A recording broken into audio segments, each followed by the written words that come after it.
आज 1 फरवरी आहे. राज्यामध्ये आजपासून काही ठिकाणी ढगाळलेलं वातावरण तयार होणार आहे आणि आता येणाऱ्या दिवसामध्ये आपल्याला महाराष्ट्रामध्ये काही ठिकाणी वादळी वाऱ्यांसह पाऊस होण्याचा अंदाजा दिसत आहे. नमस्कार मित्रांनो, the live weather YouTube channel बघत आहात तुम्ही. तुमचं स्वागत आहे या व्हिडिओमध्ये. या व्हिडिओमध्ये आपण पाहणार आहोत राज्यामध्ये आता येणाऱ्या दिवसामध्ये कसं हवामान असणार आहे आणि संपूर्ण फरवरीच्या महिन्यात राज्यामध्ये पावसाची स्थिती कशी असणार आहे या संदर्भातलं सविस्तर अपडेट आपण या व्हिडिओमध्ये तुम्हाला सांगण्याचा समोर प्रयत्न करणार आहोत. तात्पुरता चॅनलवर नवीन असाल तर नक्कीच चॅनलला आपला सबस्क्राईब करून घ्या आणि शेजारी बेल आयकॉन दाबून ऑलला क्लिक करा. तर सध्याच्या काळामध्ये आपण पाहू शकता पश्चिमी आवर्त हिमालयाचा समोर आपल्याला वळताना दिसत आहे. हा हिमालयाचा भाग आहे. यामध्ये आपण पाहू शकता एक पश्चिमी आवर्त जो मागच्या 24 ते 48 तासामध्ये आला होता तो आता हळूहळू इथे समोर निघत आहे. त्याचा परिणाम महाराष्ट्रावर ढगाळलेल्या वातावरणाच्या स्वरूपात आपल्याला दिसत आहे. हा पश्चिमी आवर्त इतका स्ट्रॉंग नाही आहे जे की महाराष्ट्रामध्ये यामुळे पाऊस होणार आहे, पण नक्कीच आहे. निश्चितपणे 2 तारखेला एक आणखी पश्चिमी आवर्त हिमालयाच्या भागामध्ये येण्याची शक्यता हवामान केंद्राकडून वर्तवण्यात आलेलं आहे. 2 आणि 5 तारखेला 2 पश्चिमी आवर्त येण्याची शक्यता हवामान केंद्राकडून वर्तवण्यात आलेला आहे. याचा परिणाम महाराष्ट्रावर जाणवणार आहे. 2 तारखेच्या नंतर जेव्हा हा पश्चिमी आवर्त हिमालयाच्या भागामध्ये येणार तर आपल्या महाराष्ट्रामध्ये उत्तर मध्य महाराष्ट्रातील काही जिल्ह्यांमध्ये वादळी वाऱ्यासह पाऊस होण्याचा अंदाज असणार आहे. त्यानंतर जसं जसं हा समोर वाढला पश्चिमी आवर्त आपल्या महाराष्ट्रामध्ये इकडे विदर्भ, मध्य महाराष्ट्रातील उत्तर भाग, मराठवाड्यातील उत्तर भाग आणि इकडे विदर्भाचा उत्तर भागामध्ये काही ठिकाणी गारपीट सुद्धा आपल्याला पाहायला भेटणार आहे. पण हा गारपीट प्रचंड प्रमाणात नाही होणार आहे. काही 1-2 तालुक्यांमध्ये तुरळक ठिकाणी गारपीट होण्याचा अंदाज आहे. आपण व्हिडिओमध्ये तुम्हाला जिल्हे अनुसार समोर डिटेलमध्ये माहिती सांगण्याचा प्रयत्न करणार आहोत. मित्रांनो, सविस्तरपणे जर आपण पूर्ण फरवरी महिन्याचा अपडेट तुम्हाला पावसाचा सांगितला तर यामध्ये विदर्भात सरासरीपेक्षा जास्त पाऊस पडणार आहे. यामध्ये नागपूर, अमरावती, भंडारा या भागामध्ये सरासरीपेक्षा जास्त पाऊस पडणार आहे. वर्ध्यामध्येही सरासरीपेक्षा जास्त पाऊस पडणार आहे. चंद्रपूर आणि गडचिरोलीतील 1-2 तालुक्यांमध्ये सरासरीपेक्षा जास्त पाऊस पडणार आहे. सामान्य पाऊस वर्ध्याच्या भागामध्ये पडू शकते. यवतमाळच्या भागामध्ये काही ठिकाणी सामान्य पाऊस पडू शकते. इकडे नाशिक, नंदुरबार, धुळेमध्येही सामान्य पाऊस होण्याचा अंदाजा आहे. बाकी उरलेल्या महाराष्ट्रामध्ये 1-2 तालुक्यांमध्ये सामान्य पाऊस तर अनेक भागामध्ये असामान्य पाऊस म्हणजे सामान्यपेक्षा कमी पाऊस आपल्याला पाहायला भेटू शकते. तर असं स्थिती आपल्याला संपूर्ण फरवरी महिन्यामध्ये पाहायला भेटू शकते. अनेक पश्चिमी आवर्त येऊ शकते, गारपीट होण्याची शक्यता असू शकते. तर निश्चितपणे आपण येणाऱ्या दिवसामध्ये आपण व्हिडिओच्या माध्यमाने तुम्हाला याबद्दलचा अपडेट देण्याचा नक्कीच प्रयत्न करणार आहोत.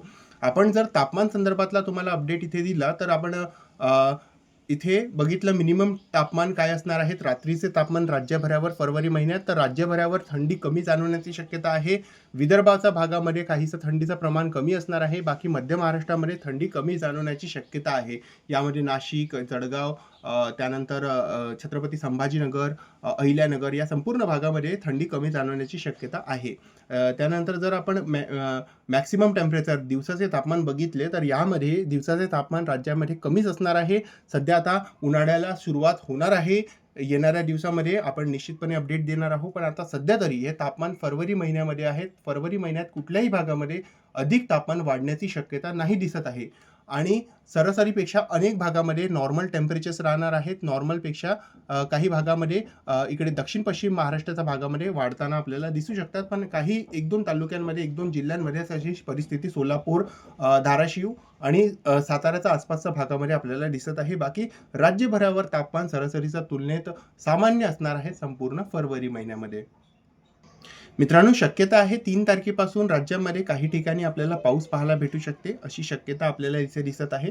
खास करून उत्तर मध्य महाराष्ट्रामध्ये काही जिल्ह्यांमध्ये यामध्ये नाशिक, छत्रपती संभाजीनगर, अहिल्यानगर, जळगाव, नाशिक, नंदुरबार, धुळे या भागात काही जिल्ह्यांमध्ये गारपिटीसोबत वादळी वाऱ्यांसोबत तुरळक ठिकाणी पाऊस पडू शकते. याचं प्रमुख कारण म्हणजे पश्चिमी आवर्त 2-3 तारखेला हिमालयाचा पायथ्याशीच्या भागामध्ये येणार आहे आणि यामुळे पाहू शकता आपण इकडे मध्य प्रदेशच्या उत्तर भागामध्ये आणि इकडे राजस्थानच्या भागावर गारपिटीची दाट शक्यता आहे.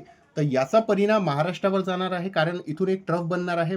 इकडे एक सर्क्युलेशन बनणार आहे. इथून एक ट्रफ बनू शकते मध्य महाराष्ट्राच्या उत्तर भागापर्यंत आणि यामुळे मध्य महाराष्ट्राच्या उत्तर भागामध्ये 1-2 जिल्ह्यांमध्ये स्थानिक वातावरण तयार होऊन ढगांची निर्मिती होऊ शकते 1-2 तालुक्यांमध्ये.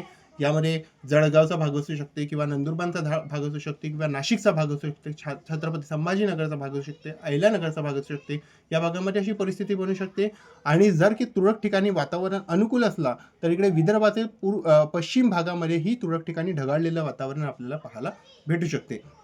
आपण जर 4 तारखेचा अंदाज दिला तर 4 तारखेला आपल्याला स्पष्ट रूपात दिसत आहे इकडे नंदुरबार, धुळे, जळगाव आणि इकडे बुलढाणा, अकोला या भागामध्ये तुरळक ठिकाणी पाऊस होण्याचा अंदाज आहे. हा विखुरल्या स्वरूपात पाऊस पडणार आहे 1-2 तालुक्यांमध्ये. नाशिकमध्ये आणि छत्रपती संभाजीनगर, अहिल्यानगरपर्यंतही तुरळक ठिकाणी पाऊस होण्याचा अंदाज असणार आहे. पण हा पाऊस तुरळक ठिकाणी गारपिटीसोबत पाहायला आपल्याला भेटू शकते. अशी परिस्थिती आपल्याला इथे 3 आणि 4 तारखेला पाहायला भेटू शकते. 5 तारखेची स्थिती बघितली तर 5 तारखेला प्रामुख्याने हवामान कोरडं न्यूमरिक डेटा मॉडेल आपल्याला दाखवत आहे. त्यानंतर 5 तारखेनंतर एक आणखी पश्चिमी आवर्त हिमालयाच्या भागामध्ये इकडे पाहू शकता आपण येत आहे पश्चिमी आवर्त आणि हा पश्चिमी आवर्त येणाऱ्या दिवसामध्ये परत हिमालयावर आपला इम्पॅक्ट करेल आणि यामुळे परत आपल्याला महाराष्ट्रामध्ये 6-7 तारखेपासून परत काही ठिकाणी उत्तर मध्य महाराष्ट्रामध्ये परत पाऊस वाढताना दिसणार आहे. काही 1-2 तालुक्यांमध्ये गारपीट सुद्धा आपल्याला पाहायला भेटू शकते.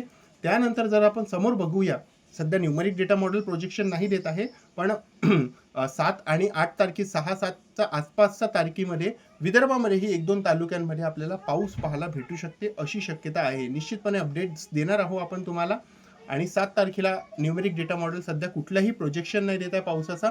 निश्चितपणे यामध्ये बदल घडत असते कारण हे डिपेंड करते की किती इंटेन्सिटीसोबत पश्चिमी आवर्त हिमालयाच्या भागामध्ये येत आहे, किती इंटेन्सिटी त्याची आहे त्याच्यावर अवलंबून असते की बाष्पाचा पुरवठा तो किती करणार आहे महाराष्ट्रामध्ये. जितका बाष्पाचा पुरवठा महाराष्ट्राच्या भागामध्ये या सिस्टममुळे आपल्याला पाहायला भेटेल त्या अनुसारच आपल्या महाराष्ट्रामध्ये पावसाचा परिणाम असते, पावसाचा जिल्ह्यामध्ये त्याचा प्रभाव असते. तर निश्चितपणे याबद्दल आपण अपडेट्स देणार आहोत कारण हे लांबीवरचे हवामान अंदाज आहे, यामध्ये बदल घडत असते आणि आपण तुम्हाला 24 तासाआधी निश्चितपणे जिल्ह्याचा अनुसार हवामान अंदाज देण्याचा प्रयत्न करणार आहोत. पुढील 24 तासांमध्ये राज्यामध्ये काही मोठं विशेष पावसा संदर्भातलं अपडेट नाही आहे. राज्यामध्ये प्रामुख्याने हवामान कोरडं असणार आहे आणि हा जो काही बेल्ट आहे नाशिकपासून धुळे, जळगाव आणि इकडे बुलढाणा, अकोला, वाशिम, यवतमाळ आणि नागपूर तसंच चंद्रपूरचा उत्तर भाग आणि भंडारा, गोंदिया याचा आसपास आपल्याला ढगाळलेलं वातावरण, उंचीवरचे ढगाळ दिवसभरामध्ये पाहायला भेटू शकते. रात्री उशिरापर्यंत सुद्धा अशी परिस्थिती पाहायला भेटू शकते आणि वातावरणामध्ये थोडं धुकाचं आपल्याला परिणाम दिसू शकते. मिस्ट ज्याला म्हणतात आपण, धुकं म्हणतो, ते पाहायला आपल्याला या भागामध्ये भेटू शकते. बाकी विशेष काही बदल नाही घडणार आहे पुढील 24 तासांमध्ये आणि पाऊस होण्याची शक्यता नाही आहे. सरासरीचं तापमान वाढणार आहे, थंडी कमी जाणवणार आहे. सकाळी उशिरा, रात्री उशिरा आणि सकाळी पहाटे आपल्याला थंडी जाणवण्याची शक्यता आहे. तर सध्याच्या व्हिडिओमध्ये आणि या अपडेटमध्ये बस इतकंच. चॅनलवर नवीन आले असाल तर नक्कीच चॅनलला सबस्क्राईब करा आणि शेजारी बेल आयकॉन दाबून ऑलला क्लिक करा.